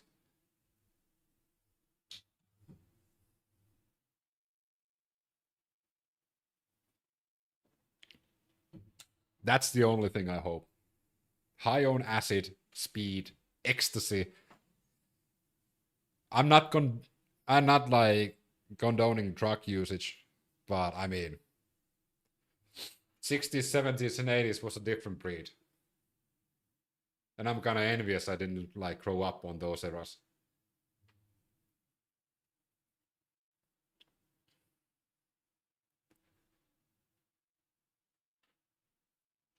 You also have Hanoi Rocks if you have any of you want to feel low. I mean, I've seen Hanoi Rocks. Like, I have a fun Hanoi Rocks story. Actually, two of them. Back in the 80s, and yes, hallucination used law. The singer Michael Monroe, the singer of Hanoi Rocks, doesn't look like that anymore. It looks a bit different. On the backstage of a Finnish festival, I was sitting on a table with Michael Monroe and a few like Finnish country and rock, and one actually hip hop star, and we were playing old rock and roll songs, like Finnish folk rock and roll songs, and Michael Monroe was singing. So, and I've met, yeah, true. Well, they were like the inspiration for Mötley Crüe, to be fair. And the original drummer of Hanoi Rocks was actually killed in a car crash caused by Vince Neil, the singer of Mötley Crüe. Vince was completely fucking drunk and drove his, I think it was a Ferrari or a Lamborghini, to a lamppost or flipped the car or something like that. And the drummer of Hanoi Rocks died. And Vince Neil got away with the jail time. But yeah, like Hanoi Rocks is really, I like their music. It's really simplistic as a guitar player. It's super simplistic, but there is a time and a place to listen to Hanoi Rocks. Dr. Feelgood, great album. Oh yeah, like old Mötley Crüe is really nice. I wouldn't listen to Mötley Crüe anymore. Like the new, if you watch any lives from the past 10 years, Vince Neil really can't sing anymore. Nikki Sixx has never been able to play the bass, and now it's just more obvious. The only real musicians of the band are Tommy Lee and Mick Mars, and Mick Mars is not even in Mötley Crüe anymore. My wife, what the hell? I saw Iron Maiden back up Judas Priest live back in 82. I don't think that can be topped. That lineup in 82. That's literally the year that Bruce Dickinson. That's the year that Number of the Beast album came out. That's the year when Bruce Dickinson joined the band. So that might be actually one of the first gigs that Bruce Dickinson was the frontman, right? She was my girlfriend at the time. She's been my wife for 42 years. I mean, that's a keeper. That's a keeper. 100%. Iron Maiden, one of my favorite bands all time.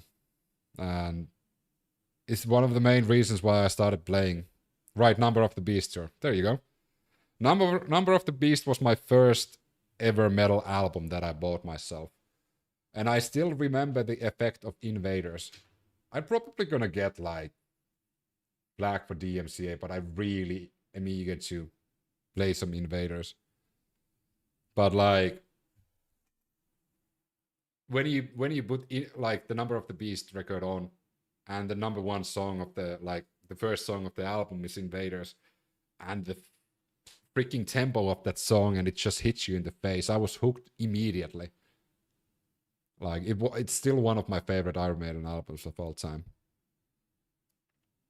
And yeah, I've been an Iron Maiden fan ever since. Even though some of the songs, like, you can argue that they're repetitive and also like really similar, I don't care.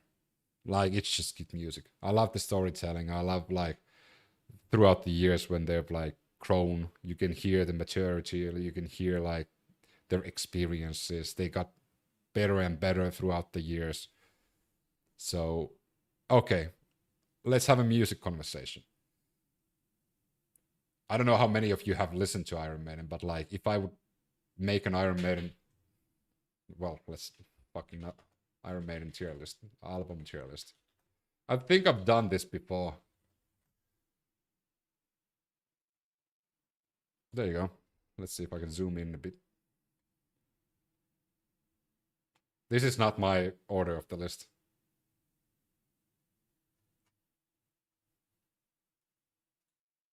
There we go. Zoom out a bit. There we go. I can see, you can see everything.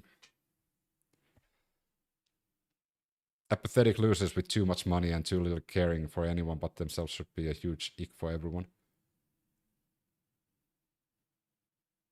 You know who I really dislike? Both Metallica and Megadeth. I was a huge fan of Metallica when I was younger. I used to play like Metallica DVDs on my guitar, just like at the same time the songs were playing. But more and more I learned about like music theory and guitar playing, I started to dislike Metallica more because, like, to be fair, it's kind of low effort. Megadeth, on the other hand, I think is a bit more interesting because I don't like the singing in Megadeth, but Megadeth songs are so much more technical. And I'm a huge sucker for technical music. But yeah, my S tier, if I can have one S tier album, it's gonna be the Brave New World. The Brave New World record in Iron Maiden is still, in my opinion, one of the best albums of any band. It's just a perfect album from start to finish. There isn't really a bad song in that album. One of my all-time most listened albums ever as well. What would be the lower tier albums? I would probably put like No Prayer for the Dying and X Factor here. And also Final Frontier. No, I can put them. I have listened to everything, so Final Frontier is probably where you put in Power Slave. It's gonna be A tier. It's not gonna be top of A tier because top of A tier is gonna be Number of the Beast and also Dance of Death. But I think like top of A tier would be Number of the Beast, Dance of Death. Dance of Death is another really fucking good album. I really like Dance of Death. I don't like the album cover, but Dance of Death is awesome. Power Slave is a good one as well.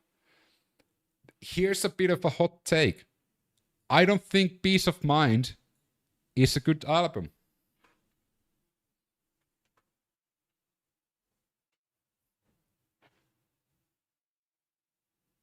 I know, Peace of Mind has some bangers. Die With Your Boots On, The Trooper, Flight of Icarus. It also has Where Eagles Dare. It has a lot of bangers, but it is not my favorite. My favorite musical artist is Paco de Lucia, flamenco and classical Spanish guitarist. God damn. I do love some flamenco though. I love Spanish guitar and classical guitar. Also, Fear of the Dark is not a good album. Fear of the Dark, again, has some bangers in it. One of my favorite melodies come from Fear of the Dark. which is the instrumental part of like Afraid to Shoot Strangers. One of my favorite parts ever. Maybe I can do this just a second. If I take the noise reduction away, so you can actually understand what I'm talking about. So I think if I take my noise reduction away, you should hear everything, right? Let's see. So the instrumental part is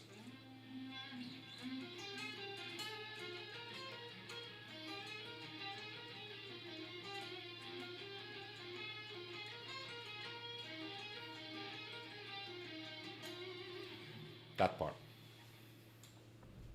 I don't know if you heard it, but that is Afraid to Shoot Strangers, and that is in Fear of the Dark. That is one of my favorite musical instrumental parts of Iron Maiden ever. But unfortunately, the album is complete fucking dog shit. No kidding. A good album, A-tier album, is also for the creative for the Life of Death. Oh my god, the Battle of Life or Death. That's a good album. Also, we have still a lot of bangers here that Iron Maiden deserves a B. Yeah, Book of Souls is, I think, better than that. Senjutsu, B tier. Then we get to the controversial part. Like, I don't care what people say. I like Virtual 11. I like God Somewhere in Time. And also Seventh Son of the Seventh Son. But Killers, on the other hand, is not, in my opinion, worth an A tier. So I know my A tier is a bit top heavy. So maybe I need to drop Virtual 11 a bit lower. But overall, I'm quite satisfied with this. Like, if you think about all the songs that we have in those albums, like, let me put the noise filtering away again. This is the last topic of today, so let's have some fun. So, immediately when you start to listen to Brave New World, you get Wicker Man.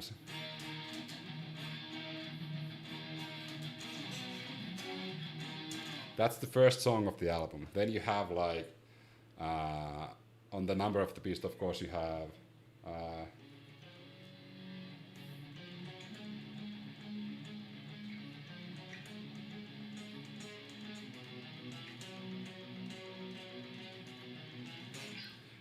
the Number of the Beast itself. Then you have Passchendaele on Dance of Death, which is a really interesting one. Oh.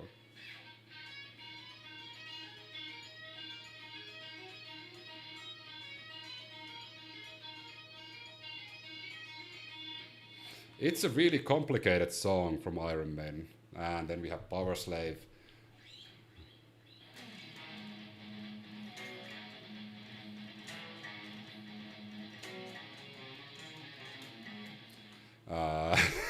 As you can see, I've learned quite a few songs and riffs from Iron Maiden. A Matter of Life and Death. You have the... What's the song? Oh my god, blanking out. Something Sun. All the songs. It goes like... I remember the riff like...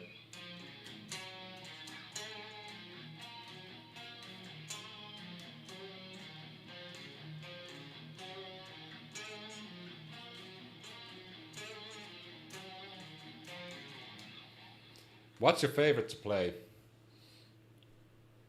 I have to say it has to be Stranger in a Strange Land. It is literally, it's one of the most badass songs ever. And also the slowdown for the solo is incredible. And it goes something like...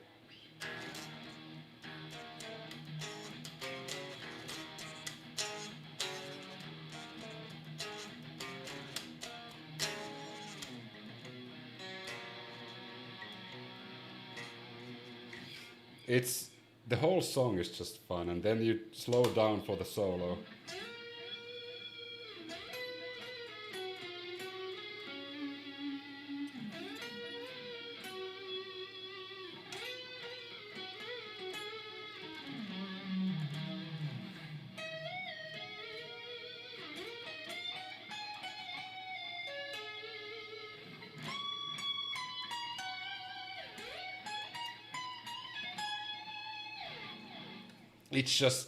It's a good balance of everything. So I would say like God Somewhere in Time is one of the like, okay, there's a difference. If I want to jam and if I want to play, it has to be Aces High though, because it has like the fast.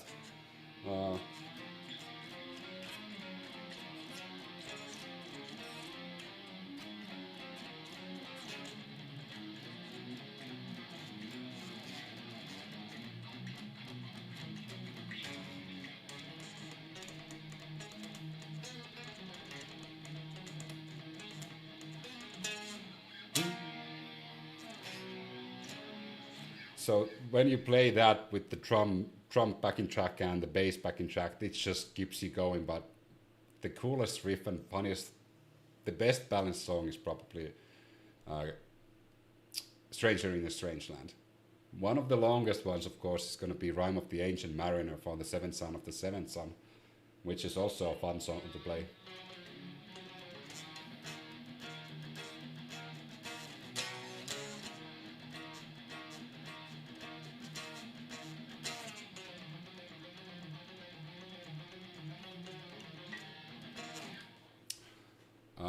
Yeah, so there's a lot of like good songs. Like I don't think Iron Maiden has that many like horrible songs.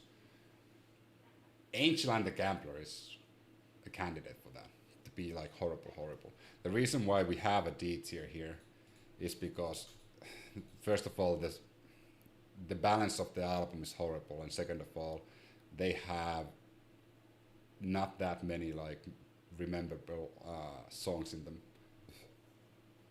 No Prayer for the Dying, of course, has No Prayer for the Dying, which is, if I don't even remember how it goes.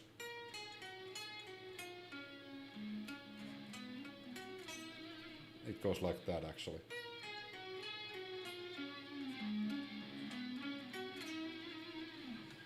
Which is a cool melody again, but it's not a good song. Like, that melody is the only good thing about it. It has Mother Russia, which is a funny song, but it's not a good song again. But yeah, I've been playing guitar for a while, and Iron Maiden was literally the reason why I started playing guitar.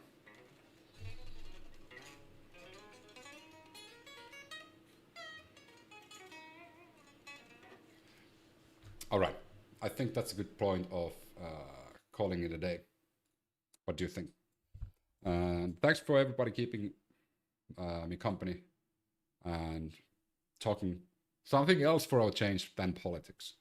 I do like talking about other stuff as well. So thanks for dropping by. Hope to see you.